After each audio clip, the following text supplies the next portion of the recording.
Assalamualaikum warahmatullahi wabarakatuh. Perkenalkan, nama saya Rehan Putri Riza dari kelas 11B. Pertama-tama marilah kita panjatkan puja dan puji syukur kita atas kehadiran Allah SWT. Karena berkat dan rahmatnya kita masih dapat hidup sampai sekarang. Tak lupa pula dan juga salam kita sanjung agung dan kepada Nabi Surga Nabi besar Muhammad SAW yang kita tunggu syafaatnya di yaumil akhir nanti. Pertama-tama saya akan menjelaskan materi bab 6 sampai bab 10. Jadi yang pertama adalah bab 6, yaitu adalah menguatkan kerukunan melalui toleransi dan memelihara kehidupan manusia.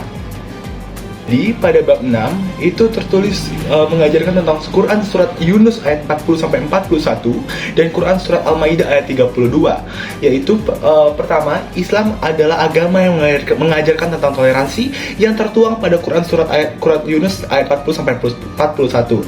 Jadi isi pada Quran Yunus ayat 40-41 adalah pertama, penduduk Mekah pada masa Nabi Muhammad dibagi menjadi dua kelompok, yaitu kelompok yang beriman dan taat kepada Al-Quran dan yang tidak sama sekali. Yang kedua, Allah itu lebih mengetahui perbuatan manusia. Dan yang ketiga, perbuatan setiap manusia di dunia akan dibalaskan atau dipertanggungjawabkan pada akhirat nanti. Lalu masuk ke Quran surat Al-Maidah ayat 32, tertulis Islam adalah agama yang menjamin kehidupan seluruh manusia. Jadi isi Quran Al-Maidah ayat 32 pertama, yaitu Islam melarang manusia melakukan kekerasan. Kedua, Islam mengajarkan untuk memelihara kehidupan manusia dan yang seakan-akan memelihara manusia lain. Lalu juga toleransi dan memelihara kehidupan manusia adalah sikap yang harus dimiliki pelajar SMA dan SMK seperti kita ini untuk menguatkan kerukunan dan persatuan pada bangsa dan Indonesia. Lalu masuk kepada bab 7, yaitu materi tentang menguatkan iman dengan menjaga kehormatan, ikhlas, malu, dan zuhud. Lalu pada bab 7 menjelaskan beberapa cabang iman, yaitu menjaga kehormatan, ikhlas, malu, dan zuhud. Pertama, menjaga kehormatan adalah proses penjagaan tingkah laku seseorang agar sejalan dengan ajaran agama Islam. Jadi kita perlu menghiasi diri kita dengan akhlak-akhlak terpuji dan menjauhi diri kita dari hal-hal buruk yang dapat menjerumuskan kita kepada hal-hal yang lebih buruk pula. Kedua adalah ikhlas. Jadi ikhlas adalah beribadah karena Allah, bukan karena hal-hal lain. Jadi kita sebagai umat muslim hanya beribadah kepada Allah Subhanahu wa taala. Yang kedua adalah malu atau haya, yaitu ialah seseorang yang mampu menahan diri, menutup diri dari hal-hal yang akan dapat mendatangkan aib atau keburukan kepadanya. Jadi sifat malu itu sebagai cabang iman adalah seseorang dapat tergerak melakukan kebaikan dan menghindari keburukan agar tidak dapat mendatangkan hal-hal buruk pada dirinya. Lalu juga terakhir zuhud. Zuhud adalah meninggalkan kesenangan dunia untuk lebih mementingkan akhirat. Jadi dengan kata lain, zuhud adalah cara menyikapi harta dan dunia yang telah diberikan Allah Subhanahu wa taala kepada kita agar kita tidak jadi lalai maupun jauh dari ajaran agama Islam. Lebih baik kita menjadi pengejar akhirat yang lebih baik untuk kedepannya. Selanjutnya pada bab 8, yaitu adab menggunakan sosial media.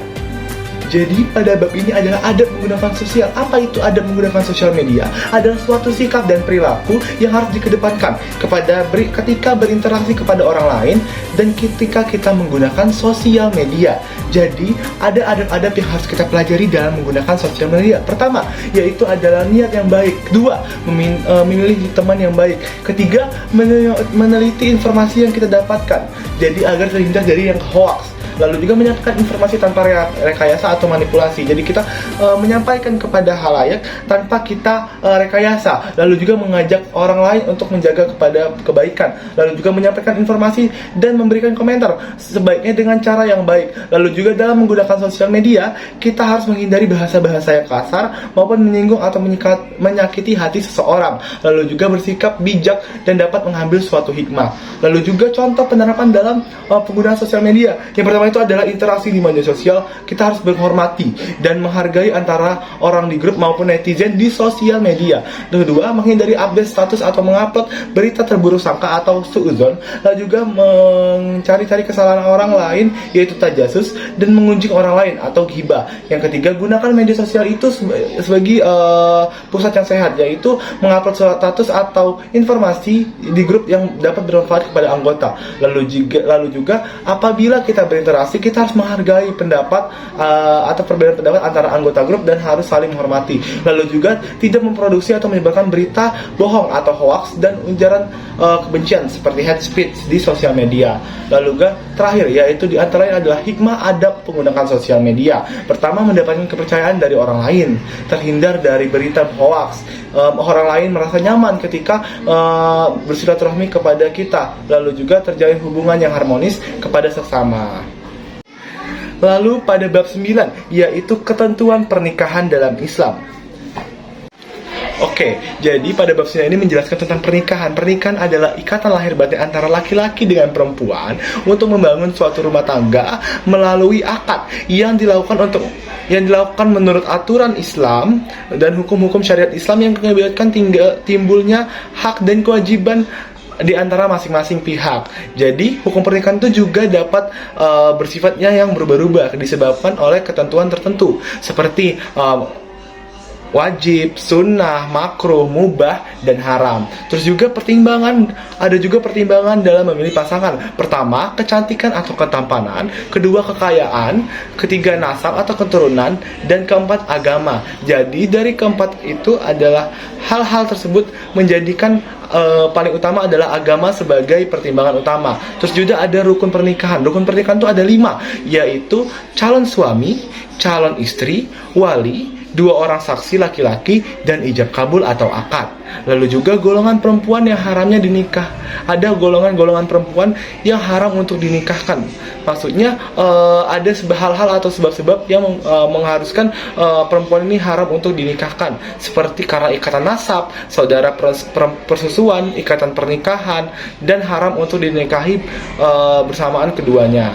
Lalu juga ada jenis pernikahan yang dilarang oleh Rasul seperti mut'ah, shifar, mulalil. Pertama, menikahi orang-orang yang berihram. Jadi menikahi wanita yang masih dalam masa iddah, menikahi tanpa wali, menikah dengan non-muslim, dan menikah wanita yang masih memiliki ikatan mahram. Lalu juga ada kewajiban suami. Jadi kewajiban suami itu diantaranya adalah memberikan nafkah dan bergaul dengan istri dengan cara yang baik. Jadi kewajiban istri juga adalah ialah taat dan patuh terhadap suami, terus juga mendidik anak dan menjaga kehormatan serta nama baik suami. Lalu juga masuk ada yang namanya talak. Jadi talak adalah merupakan perbuatan yang sangat dibenci oleh Allah Subhanahu wa taala dan hukumnya makruh.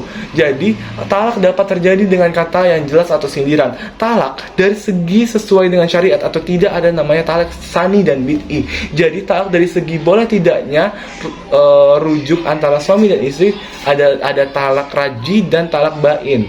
Jadi terus juga ada masa iddah. Masa iddah ialah masa menanti yang diwajibkan kepada perempuan yang ingin menikah lagi setelah diceraikan oleh suaminya. Terus juga ada yang namanya rujuk. Rujuk adalah mengembalikan istri yang masih dalam masa iddah, talak raj'i bukan bain. Lalu juga ada regulasi tentang pernikahan. Jadi regulasi dalam pernikahan itu diatur dalam Undang-Undang Nomor 1 Tahun 1974. Di antara isinya adalah pencatatan perkawinan yang dilakukan oleh petugas pencatatan perkawinan atau PNN, dan kemudian regulasi tersebut dirubah juga dalam UU No 16 Tahun 2019. Di antaranya isi batasan minimal usia menikah baik pria maupun wanita adalah 19 tahun. Yang terakhir adalah hikmah dari pernikahan.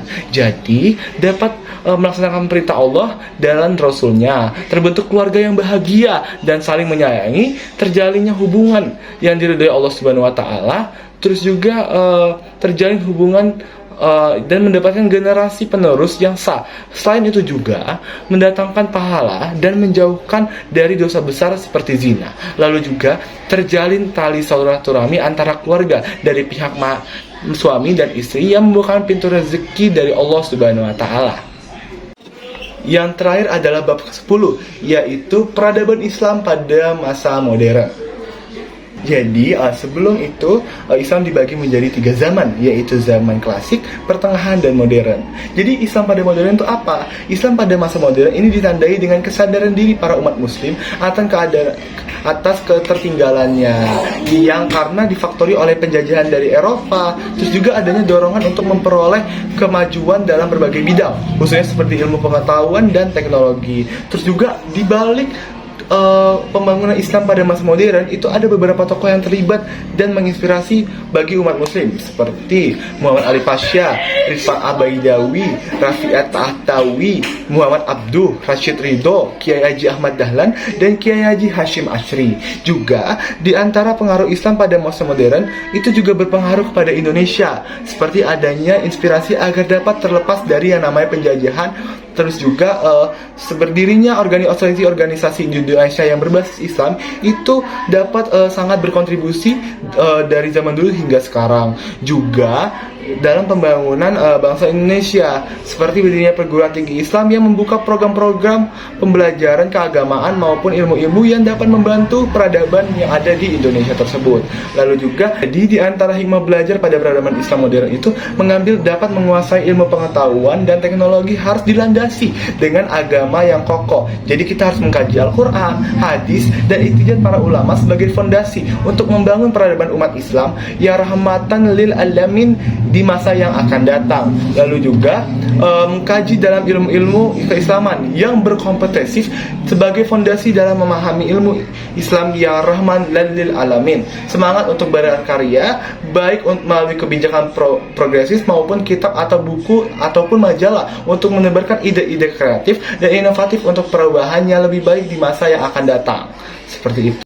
Jadi, sekian dari saya ucapkan terima kasih atas penjelasan dari bab 6 sampai bab 10. Mohon maaf ada jika salah kata dan banyak kekurangan. Saya ucapkan terima kasih. Wassalamualaikum warahmatullahi wabarakatuh.